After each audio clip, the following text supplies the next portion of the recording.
여러분 안녕하십니까? 라디오 전망대 김진호입니다. 저는 실패한 국회의원입니다. 지난달 10일 갑작스럽게 의원직을 사퇴한 순천 출신 인요한 의원이 오늘 이렇게 말했습니다. 인 의원은 12.3 불법 비상계엄 당시 비상계엄 해제 표결에 참여하지 않았고 방법에는 동의하지 않지만 심정은 이해한다라는 표현을 쓰면서 비상계엄을 옹호하는 듯한 스탠스를 취해왔었는데요. 오늘 당시 행보에 대해서 이렇게 말했습니다. 1년 전 계엄이 선포됐을 때 대통령이 국민에게 다 말하지 못하는 국가의 비상 상황이 발생했다고 생각했다. 국회 안에서는 비상계엄이 왜 선포됐는지 알 수 없었다고 했지만 국회 담을 넘어 일반 국민들은 이것은 위법했고 정당하지 않다라는 걸 알았고 그걸 막기 위해 무엇을 해야 할지 신속하게 판단했습니다. 실패한 국회의원이었다는 인요한 의원의 고백. 비상계엄 해제 의결이 진행됐던 국회 본회의장에 들어오지 않은 90명의 국회의원들에게도 울림이 있었으면 좋겠습니다. 오늘 라디오 전망대에서는 지역 소식들 뉴스 브리핑 통해 들어보고요. 2026 여수 국가산단 위기 대응 프로젝트 셧다운 리포트 그 두 번째 시간 최왕지 기자와 함께합니다. 그리고 도정 소식 이슈책 준비되어 있으니까요. 잠시 후에 뵙죠.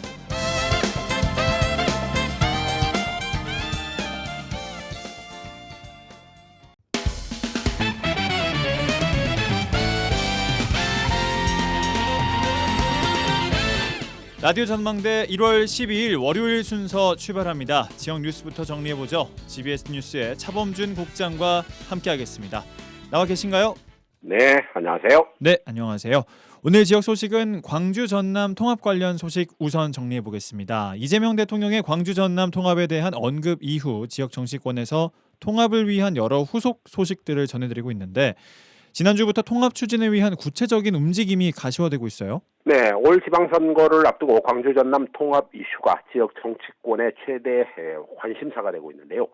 지난주부터 통합을 위한 여러 조치들이 가시화되고 있습니다. 네. 전라남도가 지난주 목요일인 8일부터 광주 전남 행정통합에 대한 시도민의 폭넓은 의견 수렴을 위해 광주 전남 대통합 도민소통 플랫폼 운영에 들어갔습니다. 이 전남도는 이 플랫폼 운영을 통해 행정통합에 대한 공식 정보를 제공한다는 방침인데요. 네. 이 전남도는 시간과 장소의 제약이 따르는 주민설명회와 공청회 등 오프라인 소통 방식의 한계를 보완해 온라인 공간에서 누구나 손쉽게 참여할 수 있는 쌍방향 소통 창구로 운영한다는 입장입니다. 네. 해당 플랫폼은 전남과 광주가 각각 해설 운영하게 되고 행정통합이 확정될 때까지 전용 웹과 모바일 사이트를 통해 PC와 모바일에서 모두 이용할 수 있습니다. 네. 이 전남도와 광주광역시의 통합 의견 수렴 온라인 플랫폼 운영과 함께 이 두 도시는 시, 군, 또 출자 출연기관, 유관기관 누리집과 SNS 등을 통해 이 소통 플랫폼을 적극 홍보하고 이 참여를 독려할 방침인데 오는 2월 안에 이 도민 누구나 참여하는 권역별 22개 시군을 대상으로 하는 주민설명회도 개최하겠다는 입장입니다. 이 전남도는 주민설명회를 통해 행정통합의 추진 배경과 추진 방안, 또 향후 절차에 대한 설명과 함께 이 도민들의 질의응답을 통한 이 도민 의견 수렴을 진행한다는 계획입니다. 네, 지역 일부에서 제기되고 있는 속도전에 대한 우려에도 불구하고 지역 정치권에서는 이재명 대통령의 통합 추진에 적극적인 반응을 보이고 있어요. 네, 최근 이재명 대통령과 전남 광주 지역 국회의원들 간의 간담회를 계기로 통합 추진의 가속도가 붙고 있습니다. 네. 금요일인 지난 9일 민주당 전남도당위원장인 김원희 국회의원이 이재명 대통령과의 간담회 배경을 설명하는 기자회견을 가졌는데요. 이재명 대통령이 광주 전남 통합 논의 등에 맞춰 재정 지원의 대규모 확대, 또 공공기관의 이전, 산업 및 기업 유치 지원 등 호남 발전의 획기적 대전환이 가능할 정도의 통큰 지원과 집중 지원을 약속했다고 김원희 의원이 간담회 결과를 공개했습니다. 네. 김원희 의원은 간담회에서 민주당 도당 의원들이 이 광주 전남 통합이 호남 발전에 중대한 전기가 마련될 것으로 기대하고 있어서 이 찬성 의사를 표명했고 네. 또 통합 추진 방식과 관련해서는 다가오는 지방선거에서 광주 전남 특별시장 통합선거 실시를 위해 이 통합 결의를 광주시 의회와 전남도의회가 의결하는 방식을 추진하기로 했다고 입장을 냈습니다. 네, 지역구 국회의원들이 광주시 의회와 전남도 의회 통합 의결 방식으로 통합을 추진하겠다는 입장을 공식화한 셈인데 지역 일부 시민단체는 주민들의 통합에 대한 의견을 투표를 통해 직접 확인해야 한다는 입장을 내고 있어요. 네, 대통령과 민주당 출신 전남도, 광주광역시 단체장, 지역구 국회의원들까지 통합 추진을 위한 의견 일치와 또 통합 추진 방식까지 신속하게 의견이 모아진 상황인데 정작 통합의 대상인 지역 주민들의 의견은 정치권의 숨가쁜 속도를 따라가지 못하고 있습니다. 네. 지난 9일 민주당 김원희 도당위원장의 광주광역시와 전남도의회의 통합 결의로 통합을 추진한다는 입장 발표가 나오자 같은 날 광주 전남 YMCA 협의회가 성명을 내고 통합 방식에 대한 문제점을 지적하고 나섰습니다. 이 광주 전남 YMCA 협의회는 지역의 지속 가능성을 확보하고 균형 발전의 틀을 새롭게 구성하기 위해 행정 통합 논의를 포함한 다양한 대안 모색은 반드시 필요한 시대적 과제지만 그 과정은 시민 참여와 공론화를 전제로 추진돼야 한다며 부정적인 입장을 냈습니다. 네. 협의회는 현재 추진 중인 광주 전남 통합은 주권자인 시민들의 참여와 수기 과정이 사실상 배제되고 있다는 점이 가장 큰 문제고 또 속도전, 정치적 시급성이라는 이유로 충분한 공론화 없이 추진되고 있는 상황은 절차적 민주주의의 근본 원리와 정면으로 배치된다고 지적했습니다. 지역 시민단체가 정치권의 통합 추진에 대한 속도전과 주민들이 공론화 과정에 참여하지 못하고 있는 상황을 문제로 지적하고 있는 건데 시민단체 입장을 좀 더 자세히 정리해 주시죠. 네, 광주 전남 YMCA 협의회는 행정통합 논의는 시도단체장의 의지와 정치권의 계산에 따라 상향식이 아닌 하향식 방식으로 급하게 추진될 경우 이 통합 이후의 행정적인 혼란, 또 사회 경제적 불평등의 심화, 지역 내 갈등을 초래할 가능성이 매우 크다며 하향식 통합 추진에 대해 부정적인 입장을 밝혔습니다. 네. 이 광주 전남 YMCA 협의회는 이 행정 통합의 필요성 논의는 시민과 함께 이루어져야 하고 이 모든 논의 과정은 충분한 정보 제공과 이 투명한 공론화를 전제로 해야 한다며 주민 투표를 포함한 직접 민주주의 방식이 보장되지 않는 행정 통합은 심각한 결함을 안게 된다며 통합의 최종 결정은 반드시 시민의 직접적 의사에 기반해야 한다고 주장했습니다. 네. 이 같은 날 여수지역발전협의회도 입장문을 내고 이 전남 동부권 소외가 고착화되고 있는 이 전남 광주 통합은 결사 반대하며 통합의 대원칙에는 찬성하지만 충분한 공론화를 통한 양보와 타협에 기초한 통합, 또 사회적 합의의 통합이라는 단계적 로드맵의 추진을 요구했습니다.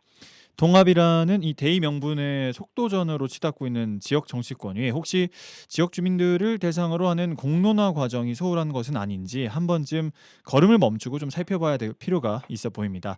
자, 다음은 광양 소식 듣습니다. 광양시가 지역의 세무 서비스 제공에 대한 불편 해소를 위해 광양세무서 신설을 추진하고 있는데 이재명 대통령의 선거 공약에도 불구하고 아직 속도를 내지 못하고 있어요. 네, 정인화 광양시장의 제1번 공약으로 광양시가 정부와 정치권에 수년째 요구해온 광양세무서 신설이 이재명 대통령의 전남 선거 공약까지 포함이 됐지만 지난해 정부의 조직 예산 편성 과정에서 반영되지 않아 올해 신설 여부가 불투명해진 상황입니다. 네. 이 보도에 따르면 정부의 조직 예산 편성 누락과 관련해 세무서 조직을 관할하고 있는 국세청 내부에서도 이 광양 세무서 신설이 장기 과제로 남을 수 있다 이런 전망이 나오고 있고 이 광양시 지역 정치권에 적극적이고 지속적인 대응이 요구되고 있습니다. 그동안 정부 부처를 대상으로 세무서 신설을 지속적으로 요구해온 광양시는 현행 세무서 광양 지서 체계는 이 납세자의 편의를 저해하고 있고 행정의 효율성까지 심각하게 떨어뜨리고 있다며 정부의 신설 세무서 설치를 계속 요구하겠다는 입장입니다. 네. 광양시는 현재 국세청의 신설 우선순위가 인구 규모에만 치중된 측면이 있고 실질적인 세수 기여도나 이 법인 비중이 높은 산업도시의 특수성을 앞세워 세무서 유치를 위한 설득 전략을 앞으로도 지속하겠다는 입장입니다. 네, 오늘 소식은 여기까지 듣겠습니다. 지금까지 GBS 뉴스의 차범준 국장과 함께했습니다. 고맙습니다. 네, 고맙습니다.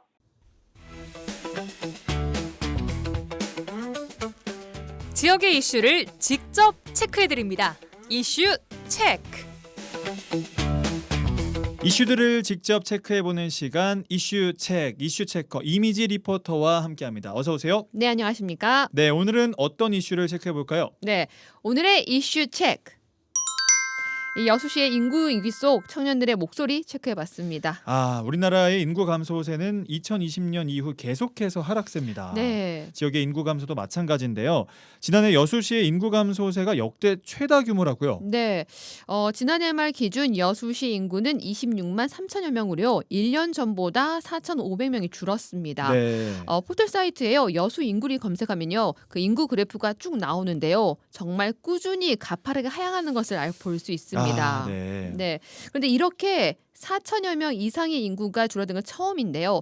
2024년 27만 명 선이 무너진 이후 줄곧 내림세를 이어가면서 이제 26만 명 선을 위협하고 있습니다. 정말 심각한 상황인데 네. 이런 상황 속에 여수시에서는 지역 청년들을 대상으로 전반적인 실태를 파악하기 위한 청년 사회경제 실태 조사를 실시했다고요. 네, 여수시는요 최근 호남지방통계청과 2025년 여수시 청년 사회경제실태조사 통계를 개발하고요 그 결과를 내놓았습니다. 네. 이 실태조사는요 지역 청년들의 사회 경제적 환경 변화와 삶의 전반적인 실태를 파악하기 위해서 지난해 6월 26일부터 7월 17일까지 여수시에 거주하는 18세 이상 45세 이하 청년 1,200명을 대상으로 실시했습니다. 네. 특히 문화, 여가, 삶의 질, 노동, 희망, 일자리 등 이 청년의 삶을 반영한 41개 지표로 구성이 됐습니다. 여수 관내도 고령 인구가 많은데 그렇죠. 현재 여수시에 거주하는 청년 인구는 얼마나 되나요? 지난해 6월 기준으로요. 여수에 거주하는 18세부터 45세 청년은 여수시 전체 인구의 30.2%인 8만 384명인데요. 네. 그중 타 지역 전입자가 34%입니다. 이번 조사를 통해서 좀 지역 청년들의 여러 정보들을 파악할 수 있었는데 네. 그중 여수 지역 청년 10명 중 8명은 3년 후에도 여수시에서 계속 거주할 생각이 있다라는 걸 조사가 됐어요. 네, 맞습니다. 이번 실태 조사에 참여한 1,200명 중요 83.3%는 3년 후에도 여수에 거주할 생각이 있다라고 답했는데요. 네. 이 청년을 위한 주거 정책은 이 주택 공급과 주거비 지원이 가장 필요하다고 답했습니다. 그래서 제가 이 거리에 나가서 지역 청년들 이야기를 직접 들어봤습니다. 네. 과연 정말 10명 중 8명이 이렇게 여수시에 3년 뒤에 거주하고 싶은지 그 얘기를 듣고 싶었거든요. 네. 청년들은요 여수에 정착하기 위해서는 일자리가 최우선이라고 얘기를 하고 있습니다. 네. 어디든지 아마 그렇게 얘기를 할 그렇죠. 거예요. 네. 여수에 살고 싶다고 하더라도요 일자리 문제 해결이 돼야 주거가 가능할 수 있는 상황이고 또 여수를 떠나고 싶은 청년들 또한도 여수의 일자리 때문에 선택지가 많은 타 지역을 떠나고 싶다고 얘기를 하고 있습니다.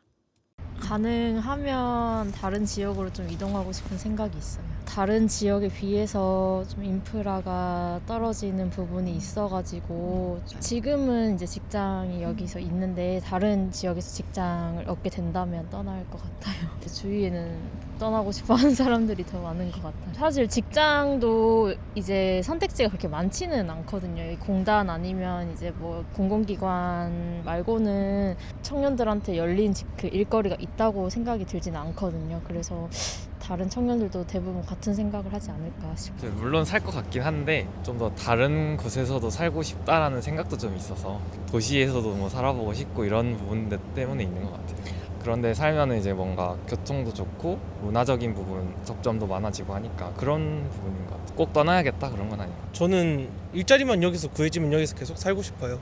그게 제일 크죠. 주거도 괜찮고 복지도 괜찮은 것 같고요. 10명 중 그 2명을 좀 만나고 오셨나 봐요. 아니죠. 3명이었죠. 그래서 3명인데 그래도 한 분은 뭐 살고 싶다는 좀 네. 방향의 답변이었는데 네. 나머지 2분은 뭐 다른 곳에서도 네. 살아보고 싶다. 제가 이제 이분만 만나는 게 아니라 다양한 청년들을 만나봤는데요. 네. 이제 그 대표적으로 이렇게 말을 해주신 분들을 저희가 좀 인터뷰를 담아봤어요. 그 중에 또 만난 분들은 고향이 여기가 아니고 여기서 학업을 이어가고 지금 취업을 하고 있는 상황도 아하. 있었는데요. 그분 같은 경우에도 기회가 된다면 다시 고향을 가고 싶다라는 답변도 있었어요. 네. 그러니까 굳이 여기가 아니더라도 그러니까 직장이 정확하지 않다면 다른 데로 가고 싶다라는 의견도 굉장히 많이 있었어요. 그러니까요. 마지막 답변해주신 분 말처럼 이 네. 청년들은 사실 현실적인 문제가 일자리 그렇죠. 문제입니다. 맞습니다. 그다음이 뭐 교통, 주거 문제로 보이는데 아까 말씀해주신 자료에 따르면 10명 중 8명이 여수시에 살고 싶다라고 했다고 했는데 네. 좀 다를 수도 있겠어요. 네, 맞습니다. 이거는 청년 중에 1,200명에 대한 조사였잖아요. 네. 그다음에 그렇게 큰 파악은 아니지만 그래도 청년들 중에서는 여수시에 이렇게 일자리가 된다면 라는 조건이 굉장히 많았어요. 그러니까 이 10명, 8명 중에서는 대부분이 아마 주거지나 또 이 일자리가 돼야지 내가 3년 후에도 여수에 살고 싶다라는 통계로 볼 수 있을 것 같아요. 그러니까 단정적으로 내가 3년 살고 싶어요라고는 좀 볼 수는 없을 것 같습니다. 전제 조건이 있었던 그렇죠. 거군요. 네, 그게 있어야만 청년들도 이 여수에 살고 싶지 직장이나 일자리에 좀 부정확할 때 여수에 살고 싶다는 거는 조금 무리가 있을 것으로 보입니다. 그렇죠. 다른 지역에 또 양질의 일자리가 있다면 네, 충분히 또 맞습니다. 이동할 마음이 있으니까요. 네, 맞습니다. 아, 그래서 현재 여수 지역의 일자리 문제가 심각합니다. 맞아요. 청년들이 여수에 정착할 수 있게 하는 것도 일자리, 또 지난해 여수시 인구가 4,000명 이상 줄어든 것도 일자리의 가장 큰 원인이기도 합니다. 지난달 여수시에서 전출한 주민 1,000여 명 가운데요. 400명은 직업 때문에 타 지역으로 이동한 것으로 집계가 됐습니다. 네. 지역도 수도권이나 타 지역이 굉장히 많았는데요. 지역의 여수산단, 석유화학산업의 불황이 계속되면서 이곳에서 일자리를 얻지 못한 청년들을 포함한 여수 인구가 계속해서 다른 지역으로 빠져나가고 있는 겁니다. 네. 특히 지금 현재 이들 중에 대부분이 울산 지역의 산업 현장으로 주거를 옮긴 상황인데요. 네. 이 대부분 주소지를 이전하지 않고 울산에서 생활하는 경우가 많았습니다. 그 말은 여수시 내에서 경제활동을 하는 인구가 그만큼 줄었다고 볼 수 있는 겁니다. 현재 울산 소재 현장에서 근무하는 여수 시민을 연결해서 인터뷰해봤습니다. 현재 여수에 일이 없다 보니까 지금 대부분 여수에 근무하고 계시는 분들이 전부 울산에서 와서 근무하는 걸로 알고 있어요. 여수에 또 일이 나중에 어떻게 될지 모르니까 사람들이 여기에 이제 잠깐 와서 보통 한 6개월에서 한 많으면 길게는 한 1년 정도, 그 정도 저도 여기 와가지고 주소 이전은 아직까지 안 하고 룸을 잡아서 생활하고 있고요. 적어도 내년 6월 달까지는 방값이 안 떨어질 거라고 하더라고요, 사람들이. 원래 그렇게 안 비쌌대요. 지금 저희가 옥탑방에 좀 넓은 방을 잡았는데 1년에 보증금 500에 월 100인가 들어갔어요. 원래는 뭐 한 30, 40, 50만 있다는데 근데 이제 그래도 사람들이 방이 없으니까 그렇게라도 다 들어간다고 아예 그렇게 회사에서 이렇게 그쪽으로 발령내 준 경우도 있고 아니면 이제 이쪽에서 일이 아무래도 여수보다 그 팀 단위로 꾸려서 다니시는 분들 있거든요. 그분들도 들어보니까 뭐 아예 일 좀 많이 따려고 주소지 아예 옮겨놓고 그쪽에서 이렇게 전세집 같은 거 하나 얻어놓고 생활하시는 분들도 있다고 들었고요. 이제 현장을 가면은 저희만 가는 게 아니라 좀 큰 현장을 가면은 일하시는 분들 많을 거 아니에요. 같이 가신 분들이 다른 회사 직원들이랑 엄청 인사 많이 하더라고요. 뭐 절반 이상이 여수판이다. 다들 막 언제까지 있냐 그러고 여수 가서 한잔 하자 그러고. 현재 여수는 근로자들이 주거했던 지역의 상가들이 텅 비어 있는데 네. 울산은 반대로 주거하려는 인구가 많아서 월세가 오르고 있는 상황이네요. 네, 맞습니다. 그만큼 지역의 근로자들이 일자리를 찾아서 다른 지역으로 이주했다는 말인데 네. 그렇군요. 현재 울산으로 많이 간 상태고요. 지금도 꾸준히 가고 있다고 합니다. 네. 그러니까 이분들이 여기서 생활을 하면서 뭐 한 달에 한 번씩 그렇게 여수를 온다고 하더라고요. 네, 지금 현장을 가도요. 그 여수에서 봤던 인부들이 저기도 있구나 할 정도로 네. 여수에서 오는 사람들이 굉장히 많다고 합니다. 네. 아무래도 잠시 뒤에 최황지 기자와 함께 네. 또 여수 산단 위기에 대해서 네. 이야기를 나눌 예정인데 그 여파가 있겠죠. 네, 아무래도. 굉장히 많았습니다. 네. 여수에서도 이런 상황들을 이미 알고 있는 상황입니다. 네. 그런데 여수 산단의 일자리 문제 해결이 쉽지 않기 때문에 해결책을 내놓지 못하고 있는데요. 이 여수 청년 실태조사에서도요. 취업 및 창업 활성화 정책으로 관내 기업의 고용 지원 및 신규 기업 유치 확대가 1순위로 꼽았습니다. 네. 청년들이 정착을 위해서 가장 꼽는 게 일자리라는 겁니다. 여수시가 26만의 붕괴를 눈앞에 두고 있는 상황에서 이제는 지역에 있는 청년들이 어떻게 하면 여수 관내에서 일자리를 찾고 정착을 할 수 있을지 이 청년들의 피부에 와닿는 정책이 고민이 필요해 보입니다. 네, 그렇습니다. 그런 고민이 많이 필요해 보입니다. 오늘 소식은 여기까지 듣도록 하겠습니다. 지금까지 이슈 체커 이미지 리포터와 함께했습니다. 고맙습니다. 네, 감사합니다. 1시간만 투자하세요. 지역의 이야기를 모아 전해드립니다. 지역 시사는 역시 여수 MBC 송유라의 라디오 전망대.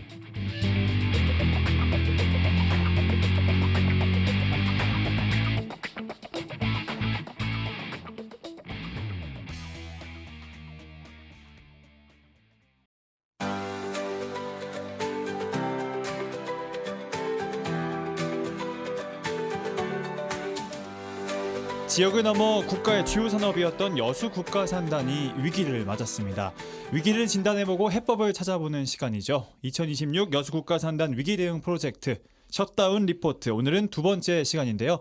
최황지 기자와 함께하겠습니다. 어서 오세요. 네, 안녕하십니까. 네, 안녕하십니까. 먼저 여수 국가산단 보도특집 셧다운 50년 유산의 기로에 대한 이야기를 안 할 수가 없죠. 제가 이제 함께 내레이터로 참여를 했는데 함께 작업하면서 어떠셨어요?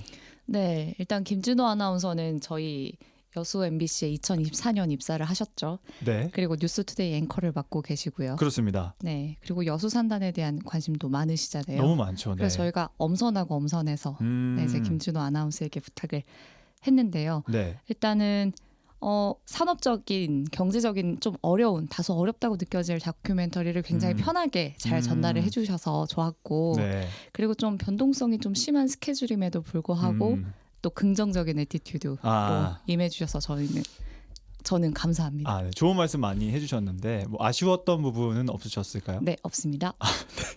알겠습니다. 뭐 저도 함께 이 보도특집 다큐멘터리 내레이션을 하면서 말씀해주신 것처럼 생소한 단어들과 내용들이 좀 많아서 어려움이 있었지만 저도 공부를 좀 해가면서 열심히 참여를 해봤습니다. 반응이 되게 좋았죠? 네, 네. 네, 좋았습니다. 네, 알겠습니다. 지난 시간에는 여수 국가산단이 2023년부터 본격적인 위기에 봉착했고 공장문을 닫는 상황이 시작됐다, 이렇게 말씀해 주셨는데, 고용의 위기가 현실화됐고 그래서 정부에 이제 고용위기 선제 대응을 하고 있었는데 그것이 이제 현장에서는 먹히지 않는 상황이다, 이런 얘기도 좀 해주셨습니다. 지역 경제도 도미노 현상으로 무너지고 있고요. 그래서 이건 기업에만 밀어둘 문제가 아니라 정부와 지역사회가 함께 고민해야 할 문제다라는 이야기도 좀 해주셨습니다. 오늘은요, 위기 속으로 한번 들어가 보도록 하겠습니다. 이 위기는 대체 어디로부터 왔는가에 대한 얘기를 좀 해보려고 하는데요. 우선 여수 국가산단의 위기를 내부와 외부로 나눠서 살펴보도록 하겠습니다. 먼저 국내 상황에서 원인을 좀 한번 볼까요? 네, 가장 먼저 국내 위기의 원인으로는 구조적 원인을 꼽을 수가 있습니다. 네. 저희 모든 한국 산업이 그렇듯이 제조업, 그리고 특히 석유화학 같은 경우에도 수출 의존적인 성장을 해왔습니다. 네. 1960년도에 정부 주도하에 만들어진 어떤 여수 국가 산단이기 때문에 조금 더 정부 차원의 국책 사업으로 추진이 됐었고요. 그리고 내수 시장이 워낙 한국의 어떤 석유화학 시장은 좀 좁습니다. 그렇기 때문에 내수 시장이 작은 그런 구조적인 한계를 극복하기 위해 중국 비중을 상대적으로 많이 늘렸었고요. 네. 그런데 수출 시장이 중국, 좀 이런 다변화되지 않고 중국 위주의 수출 시장이라는 구조적인 한계가 있었습니다.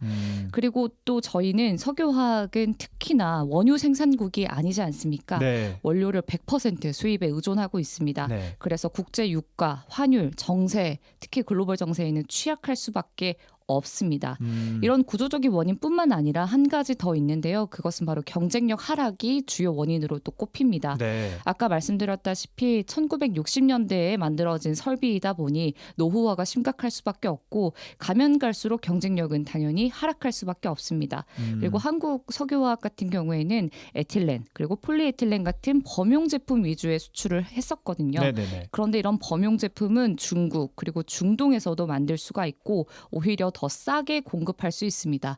그렇다 보니까 차별화 없는 제품군이 가격 면에서 밀릴 수밖에 없었던 거죠. 네, 여수국가산단에서 에틸렌과 같은 범용 제품 생산량을 늘려왔는데 어느 순간 이제 가격 경쟁력 면에서 떨어졌을 텐데, 산단 내에서는 뭐 가격 경쟁력을 갖추기 위한 생산량 조정 같은 조치가 없었을까요? 네, 일단 생산량 조정이 쉽지 않은 이유를 좀 말씀드려야 될 것 같은데요. 네. 각 기업별 경영 체제로 저희가 이제 운영을 하고 있지 않습니까? 예를 들어서 LG화학이면은 LG화학 사내 경영 조치에 따라서 경영을 할 테고, 네. 롯데케미칼도 마찬가지고 모든 회사들이 마찬가지일 텐데, 그렇다면 이렇게 각 기업별 경영 체제 하에서는 에틸렌 생산량을 줄이려는 시도가 어떻게 보면은 기업 담합으로 비춰질 우려가 충분히 있습니다. 왜냐하면 가격을 높이기 위해 공급을 줄인다는 것은 아무래도 기업 간 담합으로 비춰질 수 있기 때문에요. 네네.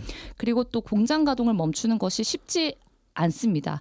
이게 할 수 있는 거는 가동률 조정 같은 어떤 단기적인 조치를 할 수밖에 없는데요. 네. 예를 들어서 설명을 해보면 그 핵심 시설 중 하나인 나프타 크래킹 센터 NCC 시설이라고 부르겠습니다. 네, 이 NCC 시설. NCC 시설은 한 번 열을 가하게 되면은 멈출 수가 없어요. 멈추게 되면은 하루 평균 억대의 어떤 엄청난 손실이 벌어지거든요. 네. 그래서 가동 중단이 아니라 경기에 따라 가동률을 조금 줄이고 올리면서 생산량을 계속 조절해 올 수밖에 없었습니다. 네. 그렇기 때문에 저는 생산량 조정은 정부 대응이 좀 선제적으로 필요했던 부분이 아닐까 생각을 해요. 네. 공장 가동 중단이라는 어떤 셧다운이라는 굉장히 큰 조치는 2023년 여수 LG화학에서 시작이 됐거든요.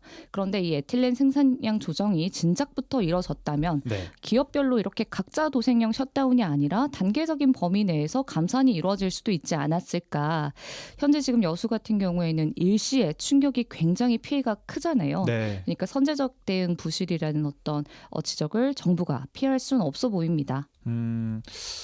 이 원인 말고 또 이제 샤인 프로젝트가 있잖아요. 제가 이제 보도특집 다큐멘터리 내레이터로서 참여하면서 함께 다뤘었는데 이게 구체적으로 어떤 프로젝트이고 또 이것이 여수국가산단에는 어떤 타격을 입혔는지 말씀해 주시죠. 네, 울산 샤인 프로젝트는 S오일의 모기업인 사우디아의 아람코가 9조 원을 투자한 사업입니다. 네. 쉽게 말해서 석유화학 설비를 짓는 건데요. 이게 왜 위기의 심화로 꼽히냐 하면은 네.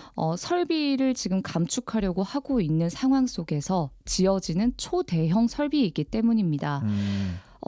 지금 여기에서 에틸렌을 연간 180만 톤을 뽑아낼 수 있는 설비를 지금 구축을 하고 있거든요. 네. 이게 연간 180만 톤이다 하면은 어떤 정도의 수치이지 궁금해하실 수 있는데 네. 이 수치는 GS 칼텍스 그리고 LG화학의 신공장을 하나씩 모두 더한 수치보다 더 많습니다. 150만 톤이거든요. 네. GS랑 LG가 합친 신공장 그 에틸렌 생산량 수치가 150만 톤인데 30만 톤 더 많네요. 네, 30만 네. 톤 더 많은 수치입니다.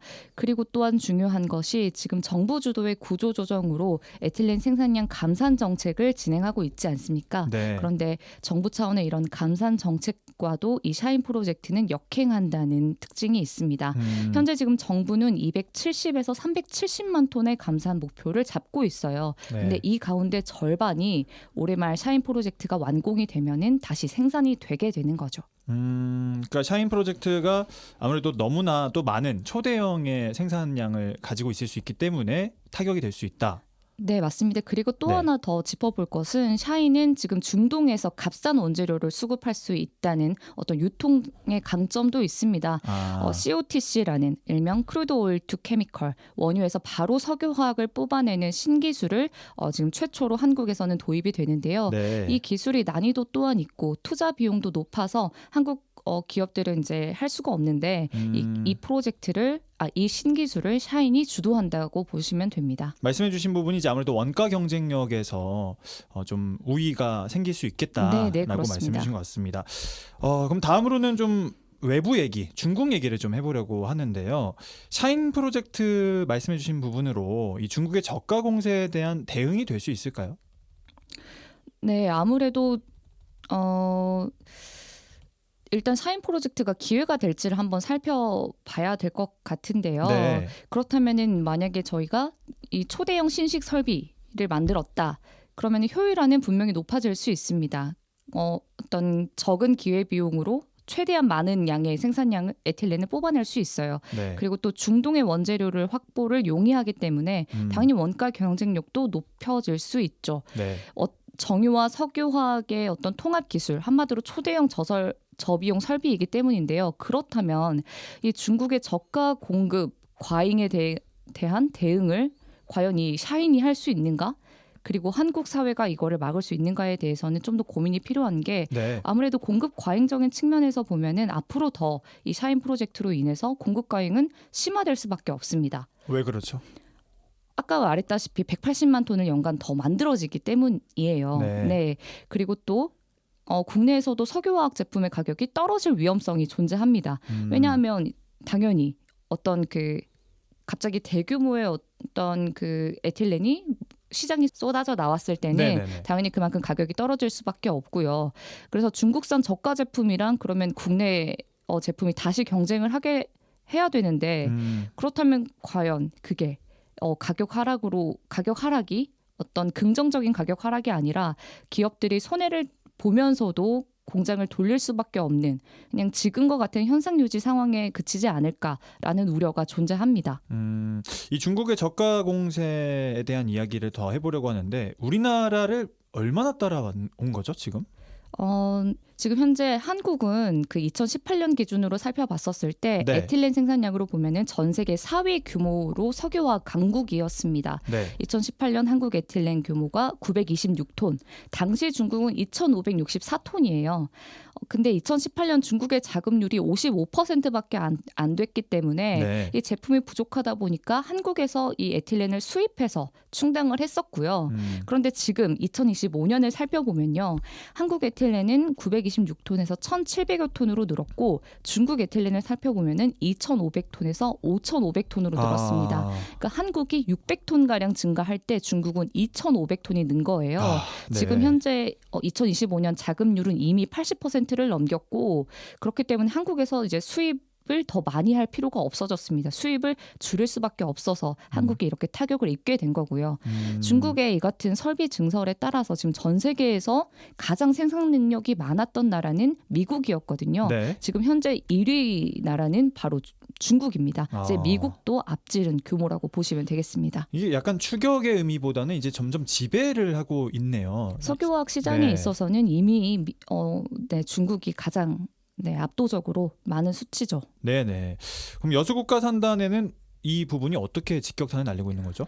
가장 먼저 공장 가동률이 점점 줄어들고 있고 현재도 네. 지금 80% 아래로 밑돌고 있는데요. 이 네. 80%선은 적자의 마지노선입니다. 사실 이 그 80% 아래로 떨어뜨린다고 하면은 그 막대한 에너지보다 더 손해인 거죠. 그러니까 에너지는 그렇게 많이 쓰는데 그만한 어떤 효율이 나오지 않는 상황이라고 보시면 되고요. 그렇기 때문에 공장 가동이 중단될 수밖에 없는 거고 그래서 노동자분들이 어떻게 보면 일자리를 잃을 수밖에 없는 상황인 거죠. 네. 그래서 현재 뭐 글로벌 공급 과잉의 최대 수출처인 중국을 잃어버린 한국은 결국 이제 구조조정이라는 굉장히 큰 어떤 시대적 과제에 직면해 있는 상황입니다. 네. 중동의 상황도 위협적이라고 좀 들었습니다. 지금 어떤 상황이죠?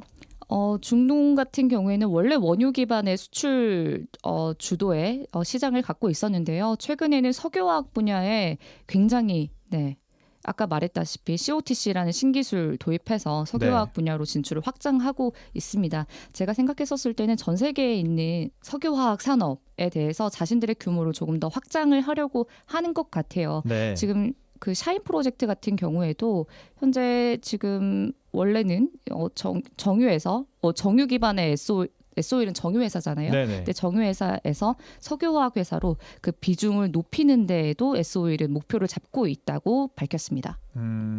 우리나라 석유화학 산업의 미래가 따라잡힌 거라고 보면 될까요? 사실 이제 변화하지 않으면은 굉장히 위험한 상황인 것은 맞습니다.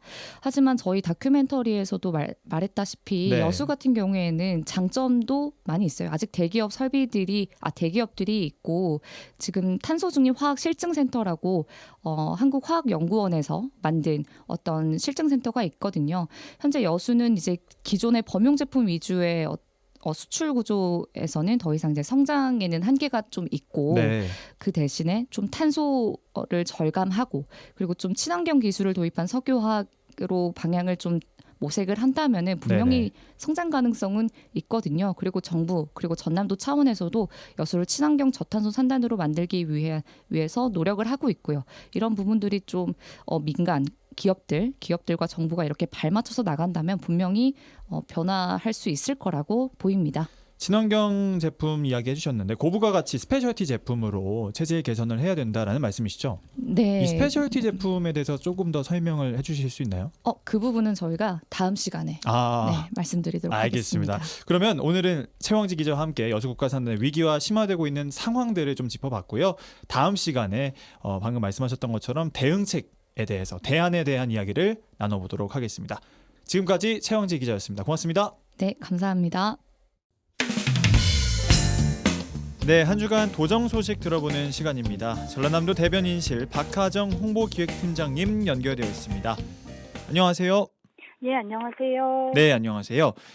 첫 소식입니다. 전남도가 시무식을 통해 올해를 전라남도 과학기술진흥원년으로 선포하면서 AI 에너지를 중심으로 한 전남의 미래 비전을 제시했는데요. 병오년 올 한 해 전남의 정책의 핵심 방향이 어떤지 궁금합니다. 예, 그렇습니다.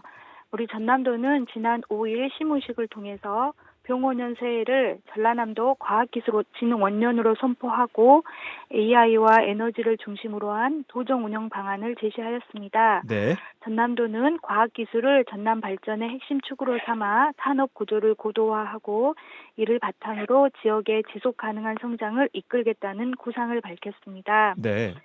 이를 위해 태양광과 풍력 등 재생에너지를 대폭 확대해서 AI 그리고 에너지 대전환 시대에 대응하고 용농형 태양광 확충과 공공주도 재생에너지 개발을 통해서 농가소득과 에너지 기본소득을 함께 높이는 방향으로 정책을 추진할 계획입니다. 네.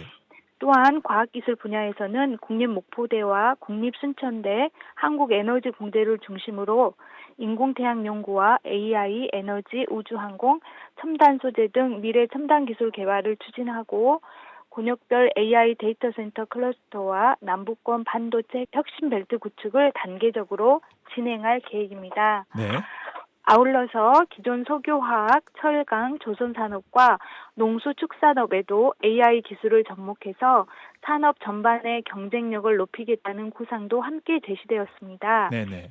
이와 함께 전남도는 2026년 여수 세계선 박람회 개최와 2028 G20 정상회의 COP33 유치에 도전하며 국제적 위상을 높이고 남해안권 초광역 관광객들 조성과 광주 전남 행정통합을 통해 중장기적인 지역 성장 기반을 확장해 나갈 계획입니다. 네, 알겠습니다.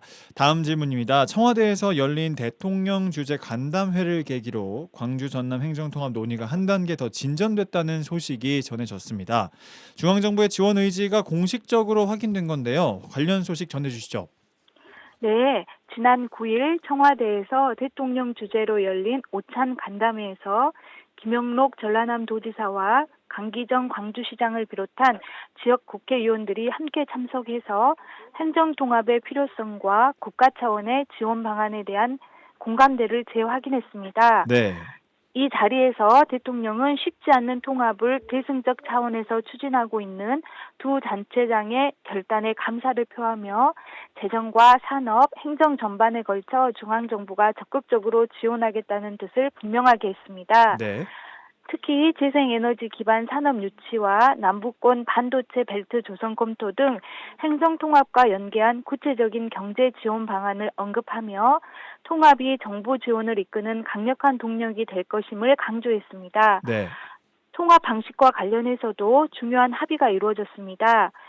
기존 27개 시군구는 그대로 유지하고 지방의원과 기초단체장 선거 역시 현행 체제를 유지하기로 했고요.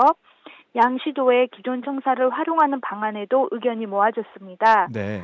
이에 따라 선거구 조정 등 제도 변화로 인한 혼란을 최소화하면서 통합 절차를 밟을 예정입니다. 네.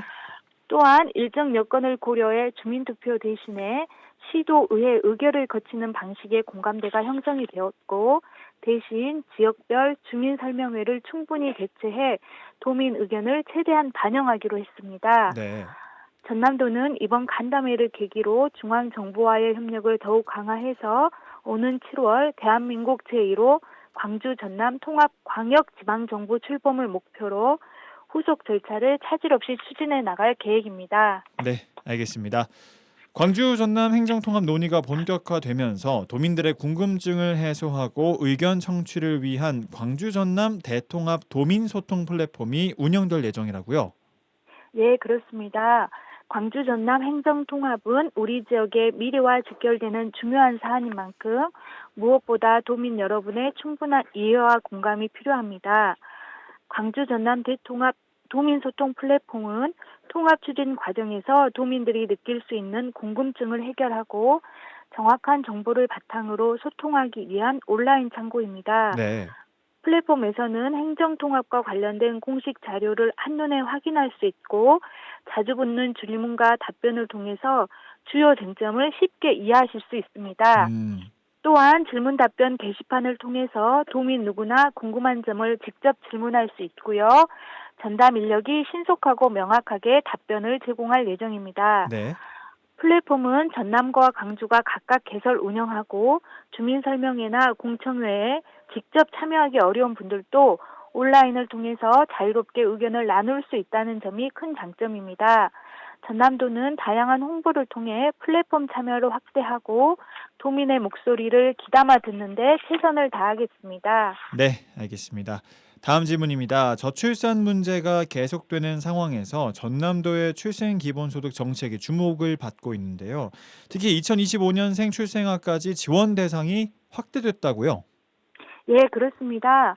전라남도 출생 기본소득은 전남에서 태어난 아기가 안정적인 성장 기반을 마련할 수 있도록 지원하는 제도로 아동이 태어난 뒤 12개월이 되는 달부터 월 20만 원씩 매월 25일 지급됩니다. 네. 출생 기본소득은 신청한 달부터 지급이 되고 신청이 늦으면 소급 지급은 하지 않으며 보호자 2명과 출생아 모두 전남에 주소를 두고 계속 거주해야 합니다. 네. 신청은 시군 행정복지센터를 방문하거나 정부 24를 통해 온라인으로 할 수 있고 이미 2024년생으로 출생 기본소득을 받고 있는 경우에는 지급 요건을 유지하면 별도의 신청은 필요하지 않습니다. 전남도는 이러한 정책을 바탕으로 2024년과 25년 모두 합계 출산율 전국 1위를 유지하고 있으며 출생아 수도 전년 대비 증가세를 보이고 있습니다. 네. 전남도는 앞으로도 결혼과 출산, 양육으로 이어지는 생애 주기별 정책을 지속적으로 강화해서 아이 낳고 키우기 좋은 전남을 만들어 가겠습니다. 결혼 관련 정책도 있는데요. 결혼을 앞둔 청년들에게는 또 설렘 만큼이나 경제적인 부담이 또 크잖아요. 이 전남도의 청년 부부 결혼 축하금 정책도 알아볼게요. 예, 그렇습니다. 전남도는 청년 부부 결혼 축하금을 청년들의 결혼 초기 경제적 부담을 덜어주고 전남에서 안정적으로 출발할 수 있도록 돕기 위한 정책입니다. 네. 전남도가 2021년 전국 광역시도 가운데 최초로 도입했습니다. 지원 대상은 혼인신고일 기준 49세 이하 부부로 신청일 직전까지 부부 모두 전남에 6개월 이상 거주해야 합니다. 네. 신청은 혼인신고 후 6개월 경과 시점에서 1년 6개월 이내에 읍면동 행정복지센터 또는 전남 아이톡을 통해 신청하면 200만 원의 결혼 축하금을 받을 수 있습니다. 네. 올해부터는 다문화 가정을 위한 신청 기준도 개선이 되었습니다.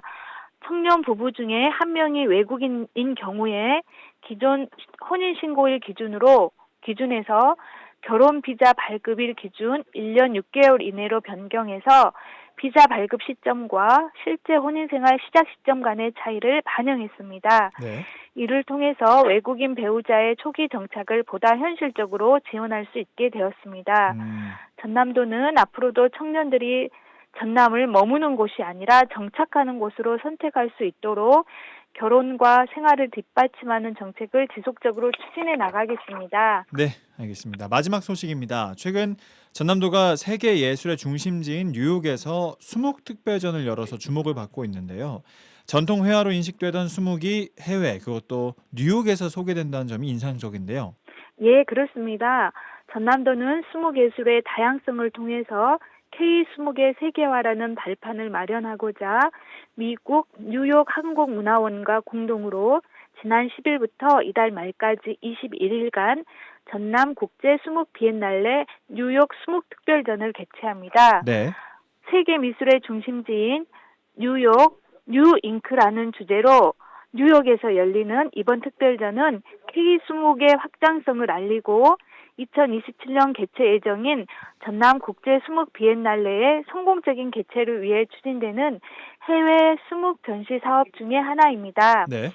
이번 전시회에서는 회화뿐만 아니라 사진, 영상, 설치, 퍼포먼스 등 다양한 형식의 작품을 통해서 수묵이 지닌 표현의 스펙트럼을 보여줄 예정이며 앞으로 열릴 전남 국제 수목 비엔날레에 대한 국제적 관심을 높이는 역할도 하고 있습니다. 네.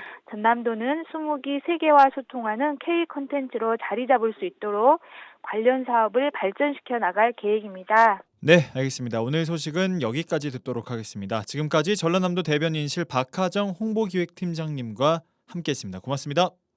고맙습니다. 1월 10일 월요일 라디오 전망대가 준비한 소식은 여기까지입니다. 최유리의 한숨 들으시면서 저는 인사드리겠습니다. 구성 이선화, 진행의 김진호였습니다. 고맙습니다. 우리 두 손 마주 잡고 걸을 때 사랑 가득한 눈빛에 난 또 숨 쉬어가곤 해. 나에겐 큰 쉼이 돼주니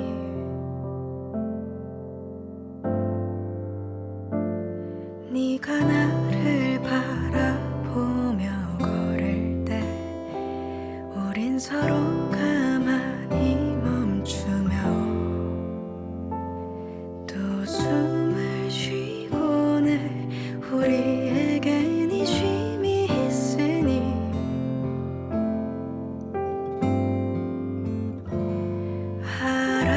알아갈게. 너와의 합이 뭘지 난 무섭게도 너만이 가득하니 또 두렵지 않게 난 숨을 쉬어가.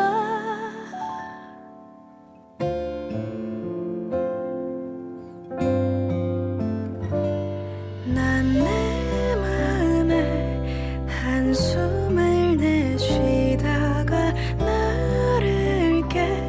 저 멀리 더 멀리 꿈에 그린 나만의 길에 숨이 차오면 아 여기